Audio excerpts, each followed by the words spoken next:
നിങ്ങൾ ഒരിക്കലെങ്കിലും ചിന്തിച്ചിട്ടുണ്ടോ ആനിമെ എവിടെ നിന്നാണ് വന്നത്? ഇന്ന് ലോകമെമ്പാടുമുള്ള കോടിക്കണക്കിന് ആളുകൾ ആനിമെ കാണുന്നു. നെറ്റ്ഫ്ലിക്സ്, യൂട്യൂബ് പോലുള്ള പ്ലാറ്റ്ഫോമുകളിൽ പോലും ആനിമെ വളരെ ജനപ്രിയമാണ്. പക്ഷെ അതിൻ്റെ തുടക്കം ഏകദേശം 100 വർഷങ്ങൾക്ക് മുൻപാണ്. 1917 ജപ്പാനിൽ ആദ്യകാല ആനിമേഷൻ സിനിമകൾ നിർമ്മിക്കപ്പെട്ടു. അവയിലൊന്നായിരുന്നു നാമക്കുര കിറ്റാന എന്ന ചെറിയ ആനിമേഷൻ ചിത്രം. അന്നത്തെ ആനിമേഷനുകൾ വളരെ ലളിതമായിരുന്നു. കുറച്ച് മിനിറ്റുകൾ മാത്രം നീളമുള്ള കൈകൊണ്ട് വരച്ച ചെറിയ കഥകൾ. പക്ഷെ കാലക്രമേണ ഈ കലാരൂപം കൂടുതൽ വികസിച്ചു.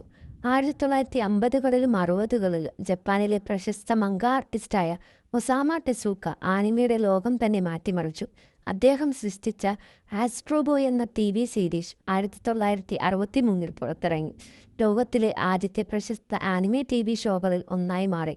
അതിനുശേഷം 1980കളിലും 90കളിലും ഡ്രാഗൺ ബോൾ, പോക്കിമോൻ, നറൂട്ടോ സീരീസുകൾ പുറത്തിറങ്ങിയതോടെ ആനിമെ ജപ്പാനിൽ മാത്രമല്ല ലോകമെമ്പാടും ജനപ്രിയമായി. ഇന്ന് ആനിമെ വെറും കാർട്ടൂൺ മാത്രമല്ല, അത് സിനിമകളും TV സീരീസുകളും ഗെയിമുകളും കോമിക്കുകളും ഉൾപ്പെടുന്ന ലോകമെമ്പാടുമുള്ള ഒരു വലിയ സംസ്കാരമായി മാറിക്കഴിഞ്ഞിരിക്കുന്നു.